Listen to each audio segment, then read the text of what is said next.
Ketiga guys ya, untuk bulan Ramadan.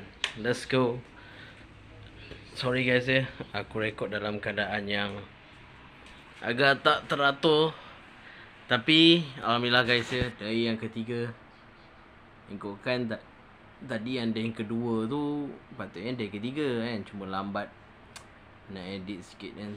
Tapi apa pun nak macam guys, bulan Ramadan okey ke tidak kan, korang komen dalam video ni, kasih semangat dan kasih komen-komen ya. Terima kasih lah.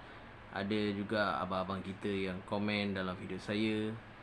Dan ya, sepertinya konten bola tak banyak ya, sebab memang tak ramai pun yang tengok. Tapi insyaAllah lah, saya just post kerana saya suka buat konten macam ni guys. Tapi apapun, day vlog akan tetap terus berjalan. Tapi terima kasih yang mana semua support channel ni. Hopefully channel ni akan berkembang lebih banyak lagi lah. Dapat 20k pun jadilah, InsyaAllah lah. Bukan cakap kita banyak, tapi ni pun dah kira ramai dah. Harap dapat capai 20. Tapi lupa pula Intro. Okay, teruskan intro guys. Let's go. Bola Gold mengguncang siang dan malam. Semangatnya tak bisa direndam. Dengan singgir sepak bola dia terbang. Di hati kita jadi pahlawan cemerlang. Shoot video reaction Toy Story. Memang agak menarik jugalah tadi aku reaction. Dan korang jangan lupa untuk tengok Toy Story guys ya, aku punya reaction. Jadi insyaAllah kan, sebenarnya aku memang ada masa aku reaction je kan, ada masa aku buat reaction. Tapi apapun, terima kasih semua yang mana support. Dan aku akan buat yang terbaik untuk ya, buat konten lah untuk korang semua. Aku nak buat konten bola, tengoklah nanti. Aku akan buat konten bola kalau aku ada masa. Ya, macam biasa lah kita buat. Malah nak layan ni.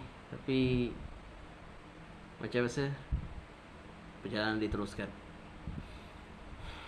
Penat doh tadi. Tadi aku rehat guys ya, sibuk tadi. Tapi apapun, Ramadan sekarang pukul 1 ya, nak menuju Zuhur. Harap semua yang dalam keadaan yang baik lah. Day 3 guys ya. Bunyi kipas guys ya. Kalau ada bunyi kuat tu, bunyi kipas guys ya. Day 3. Let's go. Alhamdulillah guys ya, segar sikit. Sekarang pukul berapa guys ya? Nak masuk pukul 5 guys. Sekarang waktu asar. Alhamdulillah. Suara tak ada lah guys. Memang betul-betul tekak dah kering guys. Tapi apapun, kau tengok muka aku memang penat betul kan. Tapi alhamdulillah lah kan, Tuhan masih diberi kita kekuatan untuk terus ibadah puasa. Dan ikutkan aku tak sihat, tapi aku tetap puasa macam biasa. Dan itulah guys ya, kekuatan orang puasa ni sebenarnya lagi kuat. Sakit ke apa ke yang terjadi, mereka tetap puasa. Tapi puasa ni mengajar kita macam mana untuk jadi orang yang baik dan sentiasa bersyukur. Sekarang kita mungkin rasa susah, tapi ada orang lain lagi susah daripada kita. Ingat, okay? Lagi 2 jam guys ya. Sekarang pukul 5, 6, 7. Lagi 2 jam setengah lagi. 2 jam setengah lagi bos. Ui, penat. Alhamdulillah guys ya, day 3 bulan Ramadan sudah berjalan lancar. Alhamdulillah, semuanya dalam keadaan yang baik. Dan ya, baru lepas buka puasa tu saya rehat. Dan memang betul penat, saya tahu guys. Lepas saya buka puasa tu, saya memang terus tidur kan. Terus tidur, tak tahu kenapa.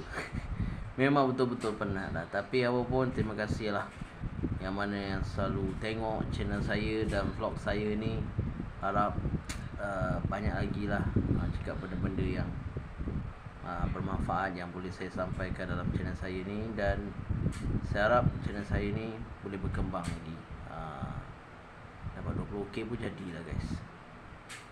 Itu saja video kita kali ni. Assalamualaikum.